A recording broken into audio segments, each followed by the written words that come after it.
All right, it is a bright and early Monday morning. Looks like we've been away for a little while, and we're just, whew, I think May's going to be fine. It's May 1st, y'all. May 1st, we made it. hmm May the first be with you, or fourth. I think that's a few days later, but you know how it works out. Um, Man, it has been a crazy year so far. We're in month 5. This is where we get started. You think, well, it's almost half the year over. No, we got 2 months before half the year's over. We're only 4 months into it, right? But I think this is the season. We past all these big holidays. We're past a lot of things. We're heading into summer. This is the cycle where we get really ramped up and psyched up about it. But anyway, welcome to the Alleman Call. We do this every Monday. Typically, we had a couple of weeks where we didn't do it here recently. So welcome back if you're coming back. But we do these calls every Monday at 7:30 in the morning Central Standard Time. It's a way to get us up out of bed, get going, get our minds right before our day starts. Really, kicking it at 8. And don't forget, we got our daily coaching call with the Fitz Group. We do that every day, Monday through Friday, at the wonderful time of 9 o'clock Central Standard Time. So if this is too early for you, there's good news that we can make it a little bit later for you on the other side of the calls. And today in coaching call, it's numbers. This is where we report the numbers from the week, and we should have done that last night. If you're on Slack, we send you that message out. But just to get you rock and rolling on Monday, here's what we did last week. So get us up and going, get us started. It's just a lot of good information, and we answer questions where we're done. We talk to the top 3. This is kind of like the kickoff to every week as it should be. All right. So anyway, Johnny, you got some wisdom you want to spew on us this morning? I know that you usually have some good thoughts on a Monday morning. Unmute. Sorry, I had Bella talking in the background earlier. I had to mute myself. So good morning. It's good to see everybody. Yeah, we're 4 months. We've completed 4 months. It feels like just one quarter, but we have actually this month will be the end of the second quarter, which is a little nuts to me that we're almost that close, because June 3rd, I believe, is the end of the second quarter. Nope, June 30th. 30th? Yeah. Is it? It's June 30th? Yeah, it's 1, 2, 3, 4, 5, 6. Okay, not bad. But it's good to be thinking that way. That way you hit your numbers. May is a 5-week month, basically. It's not a full 5-week month, but pretty much is. So, that gives you an extra week to, reach out to people, book appointments, things like that. So yeah, I was doing devotional this morning, and it was talking about, I try to apply, because this business applies to a lot of different things, right? But I was doing a devotional this morning, and it talks about our standard is our duty, and there's going to be times where we have big moments in life, but our standard should just be our duty in life. Like what are we choosing to do? What's in front of us, right? What's the next thing that is in front of us for us to do? Basically is what it's saying. So meaning, like, wherever you're at in your life, or your personal life, or your business life, your family life, like, what's in front of you to accomplish, right?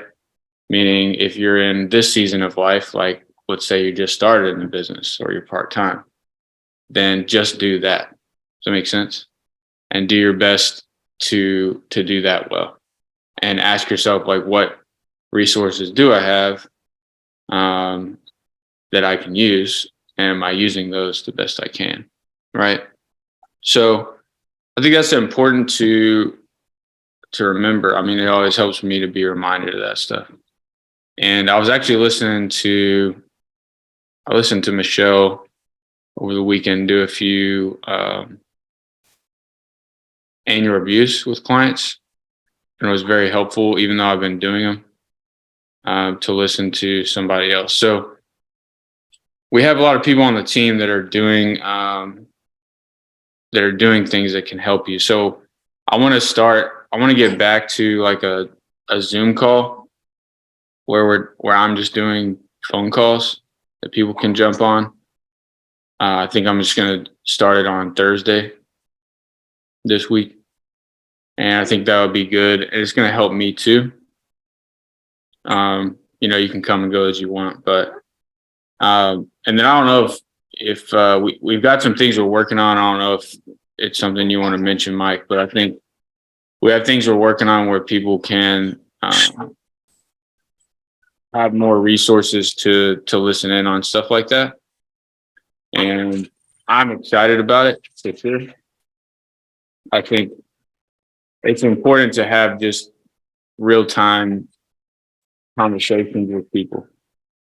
Yeah, not quite ready. I've got to make sure it all works. Yeah. We're working on it. We're working on it. It's coming though, and I'm itching. It'll be this quarter. So, So, anyways, the point is, take some time today, maybe before the coaching call, or maybe this evening. Where, if morning time is when you spend time with yourself, that's cool. Evening time, whenever that is, take some time and just write down like what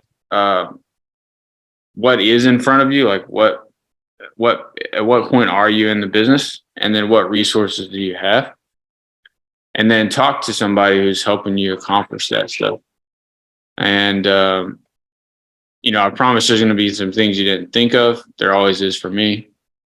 So I just wanted to encourage you in that. Like, this business is really based on relationships at the end of the day. And so, like, for example, I had a few clients this past week and I just want to give you some encouragement, because whether you're working a lead, or it's someone or it's someone you helped years ago, the story applies to all three of those things. So, like, I had a lady who had requested some information online, right? And this was actually last year. It was around November. She had initially requested help with coverage. So when I had spoke to her originally, she was like, "Well, I just want a quote." Her name was Ola. She was a nurse. She worked 4 days a week, 12-hour shifts. Sometimes she would work 5. So her schedule was pretty busy. She was tough to get a hold of. But when I did, she was just like, "I want this to be fast. I just want a quote. I already have coverage." Things like that. I was like, "Hey, Ola, I want to give you a quote. I'm happy to do that. However, I'm not even sure what this quote is for." Right? Like, what is the quote for? Because if I'm just giving you a quote, you may not even need this, to be really honest with you, if you already have coverage. Like, I need to understand why this is important to you. So if you don't have 15 minutes to go over why it's important, that's fine. Let's schedule another time. And she was like, "No, that's fine. That's fine." So I slowed down and figured out like why she wanted a quote. Anyways, long story short, she had a term policy that she had found out is going to expire in 10 years. And she wanted a living benefit, which she didn't have on that policy. So you can use that. This is just the first story. You can use that with leads. Like, if people say they just want a quote, tell them, "I'm happy to do that. But what is this quote for? Like, can you help me understand what it's for? Because I want to help you, but I need to understand if this is really something that's going to be best for you." Right. Anyways, we didn't end up doing the application because she had to get back to work. And I just stayed in touch with her like once a month since November. I would just send a text saying, "Hey, Ola, just sending you a reminder. I know we spoke. I know this is important to you. Do you have a few minutes to chat?" Anyway, she called me back this week, and it's like $230 a month. She wants to do some other policies. So, the good things happen when you just do the small stuff on leads. Another one was someone who I wrote in 2020. who lapsed, and I simply just sent a text. So I know Brandy's working some older clients, but the text I used is something Adam Johnson reminded me of at conference this year at the View. And the text just said, "Hey, Michelle, this is Jonathan Yakey, your life insurance agent. This would be time for your annual review, but your policy has lapsed. Would you like to chat for 10 minutes to see your options now, to revisit your options?"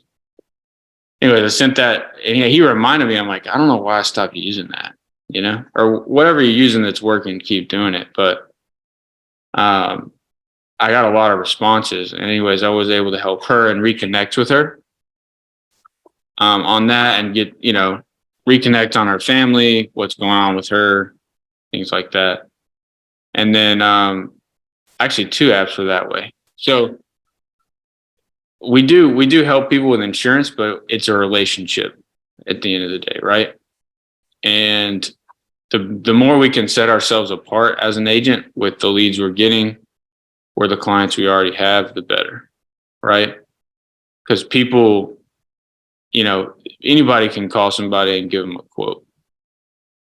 So if you focus on anything this week, focus on how you can build a relationship with your clients, people you already know, right? And so it works, like the business works. So I know it's short, but that's really all I had. I don't know if we want to dig into more of like the detail on tips. I know the coaching call has specific sales tips, but like I just wanted to tell those stories because it was a reminder for me, right?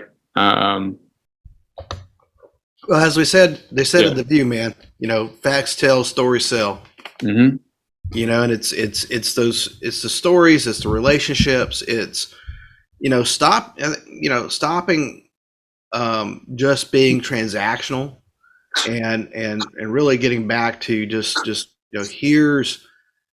here's some things that have happened. I was just thinking about this morning. Probably one of the most impactful things we did this last year, or 2 years, was really sharing Michelle's story, of just her own health challenges. And you go, oh man, is that the right thing? It was therapy all the way around. And I tell you what, it's been a great talking point for every time we're talking to a client, current or new, and it's a story we all can use. I mean, I think that's one of the biggest things I've gathered from this business over the years is, it doesn't always have to be your story. You just have to have a story that's worthy of being told, and be willing and able to share that, like we should be the #1 cancer policy seller in the country, just simply on the fact that, hey, my manager, one of the agents we work with,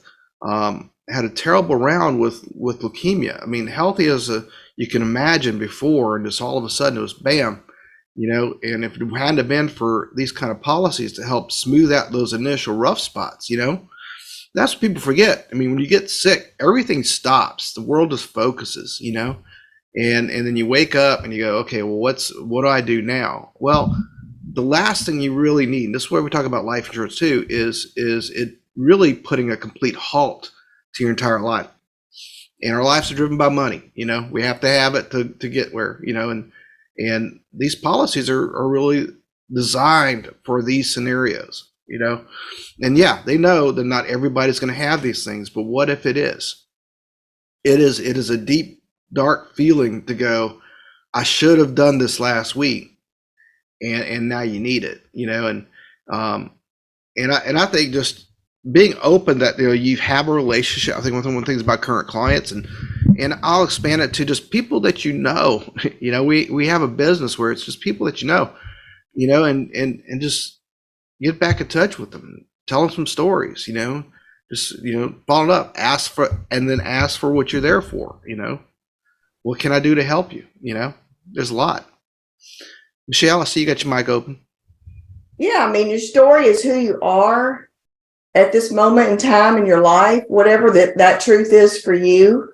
and embrace that. I would embrace that. You know, when I first got in the business, Mike was depressed. He had a great job, but I knew he was on the verge of like not even being able to go and work his great job. And you know, I knew if that happened, we would have no money coming in. And so I just embraced that. That's where I was, guys. And wherever you are in the business today, be there, because that's how you connect with people.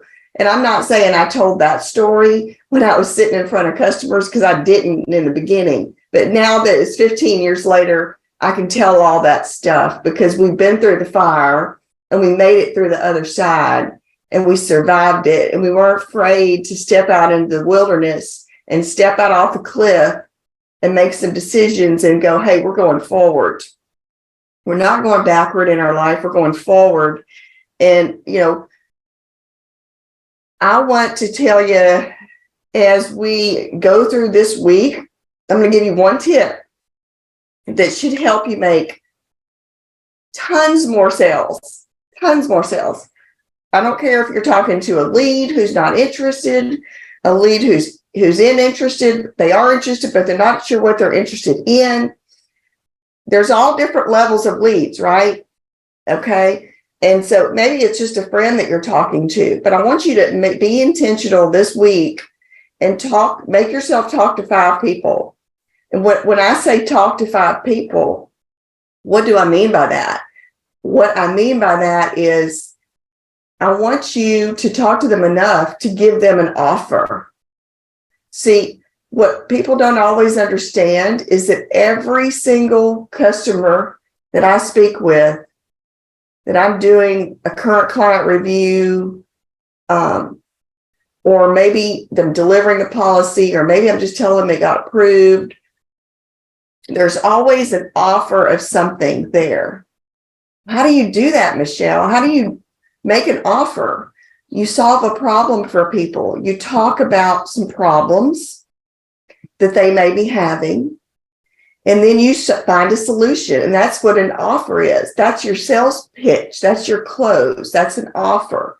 We are offering people. I always have something that I'm offering people, whether it's tax-free retirement, critical illness plans, dental, vision, hearing, Medicare, accidental. If you're brand new in the business, you can offer someone an accidental if you have a life and health license.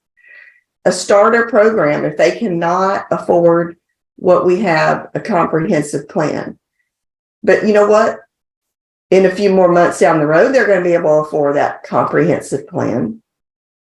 So what you're doing today is you're just trying to get them started on down this road with you, okay, with one little bitty product.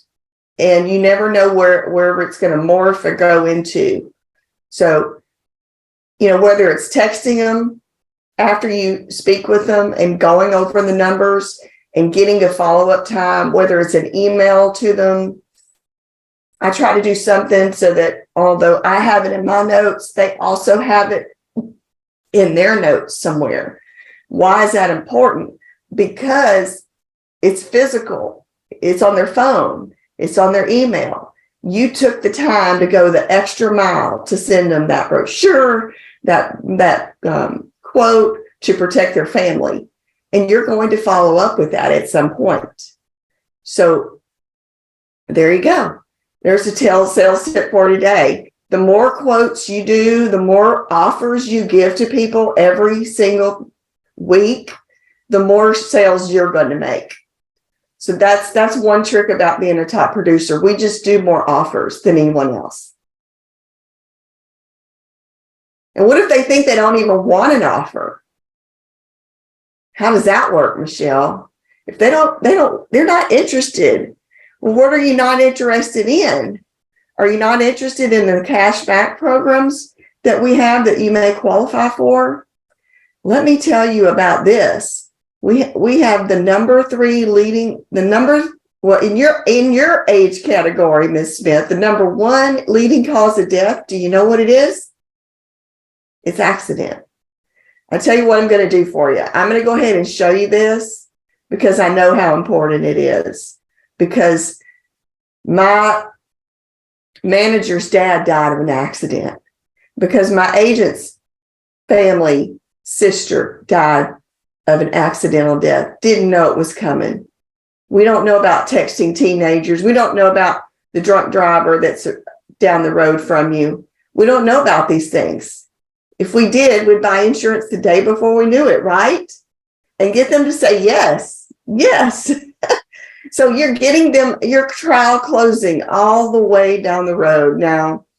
And I trial closed 3 or 4 times every single time. That means just getting them to say yes. And so you're just having a conversation with them, getting them to say yes. And whenever you do that, and then they can connect with you, whether it's about your family, your work, your grandchildren, your children, whatever it is that they connect with you on, they're going to like you. And then that's going to turn in, well, Miss Smith, can I follow up with you tomorrow about this program and see if you want the 10, 15, or 20,000 plan? See, I'm already assuming they want one. They just don't know which one they can afford if they're not giving me an answer right then and there. Oh yeah, I want to go ahead and want the 10,000. I think that's the one I'm going to want, but I just want to double check with so-and-so, or, maybe they're double checking with their spouse or their children. And that's it. And then boom, you put it on your calendar. Boom, you set a reminder. Boom, you call them back when you said you did. Boom, there's more trust. Every time you call someone back at a scheduled time that you said you would do, or if you can't schedule a time, if you just tell them, I'll call you back tomorrow. It's okay to schedule a time. Scheduling a time is really good. Try to schedule the time. But if you're slammed with everything tomorrow and you don't know when you'll be able to do it, I'll tell them I'll call them back tomorrow, because I want to be as authentic as possible with my customer and my agent at all the time. If I can't talk to you this moment, I'll try to talk to you as soon as I can. Yesterday was a terrible day. I felt terrible all day. I didn't want to talk to anyone. Some days that happens. We all have those bad days. I have them too. So I just tried to stay to myself and do what I could. But hopefully that helps you this week in making 3 more sales. How can I make 3 more sales this week? And talk to us about it one-on-one too. Hey, Michelle, I really liked what you said here. Can you tell me more about this? I'm getting stuck here. What do I need to do to get to this point? How do I get 5 ERSs? Jonathan did listen to me Saturday on 3 appointments. Was it 3? 2 or 3? 2. And I got some pushback on some of those ERSs. And then you know what she said at the end of the day? She said, Michelle, what'd she say, Johnny? She said, I'm going to follow your lead, girl. Because you know why? She said, I'll follow your lead because I told her what was going on in the country. And I told her that the insurance companies are cracking down on us to make sure we have our T's crossed, our I's dotted, and we have all these emergency names in the on file, and that these people know who I am. Because after all, if you go to Walmart tomorrow with your daughter and don't come out alive, who else knows about this? Nobody. And then nobody's going to call me, and I don't know you're dead. How am I supposed to know? We just had a shooting. We just had a shooting in Cleveland, Texas, which is about an hour from our house north, on Friday night. The neighbor asked his neighbor if he could be quiet. And the one that got asked to be quiet, went in his house and got a shotgun and went to his next door neighbor's house and started shooting them all up. I'm not kidding. 3 people died. 4 people died. That's the reality of where we live and what the world is that we live in. So don't sugarcoat it for people. I'm a real reality person. And I say that's That's why these insurance companies need these. And then they'll start giving me more names. Oh my goodness. Well, let me give you this one's name and this one's name. And I tell them what I'm going to do. After they give me the names and numbers, I'll let them know. Now, listen, my office or myself, I'm going to text them out tomorrow or the next day and let them know who I am. Let them know you're okay. And let them know that I'll be getting in touch with them. You see that virtual card I just sent you on your text with all my updated information? That's what I'm going to send to them. It's a customer service call. Okay. So that they know who I am. I don't want your family knowing who I am after a tragedy happens. Hey, Michelle, I was just going to say, I know when my folks died, they had these things that they hid in their closets called fireboxes where they protected all their important documents. I can assure you right now, now my family may be able to, may know where I keep all our insurance policies. It's not a firebox, but how many people out there have we sold an insurance policy to that if we called up their daughter, their son and said, "Hey, do you know where your parents' insurance policies are?" They're going to have no clue. It could be months before we find out. And of course, like everything else, they don't know that this is in place. We don't share a lot of this information except with our family that, hey, I just bought another life insurance policy, so yeah. So what are we doing? We're explaining to them why it's important. We're telling stories to explain why it's important. When people understand why it's important, I guarantee you, if it's important to them, they'll do it every single time. So now we took the time to explain to you why it's important. Now, how many ERSs can you go out and get this week after you make a sale to someone, after you gain a customer? And those are free leads. Those are free leads. And the speed, and it's so much easier to call a lead that's waiting for you to call them, that knows you're going to call them because their mom told them, "Hey, my insurance agent's going to call you, take their call. It's important." How do you like talking to those people? It's a pleasure to talk to those people. And at least 1 out of 5 is going to ask you about insurance. They're not going to all ask you about insurance. And that's okay too. They have your number in their phone because you've walked them through it. Do you have an Android or do you have an iPhone? Okay, if you have an Android, you're going to hit import because I have an iPhone. But if you have an iPhone, you're going to open that, you're going to scroll down, you're going to hit create new contact. Tell me when you did that. Tell me when you did that. Oh yeah, Michelle, I got you locked in my phone now. I see your picture. It says tax-free retirement. Okay, good. Now you know how to find me if you ever need me. Just use me as a resource. If you ever have insurance questions, I'm just here to help. And if you ever need anything for yourself, I'm here to help too. That's it. Have a great day. It's a 5-minute call. And that's how we close it out. It's a 1 minute. Say last things. We'll see everybody at 9 o'clock. I appreciate y'all taking the time to be on the call. I hope you got something out of it today. Thank you, Jonathan, for sharing. Yeah, for sure. Thank you, Bella, for being quiet. Yay. Good, Bella. All right. We'll talk to y'all later, man. 9 o'clock. See y'all next week on 7:30 morning call. 9 o'clock every day, Monday through Friday. Be sure you're on it. All right. I'll talk to y'all then. Bye-bye. Thank you.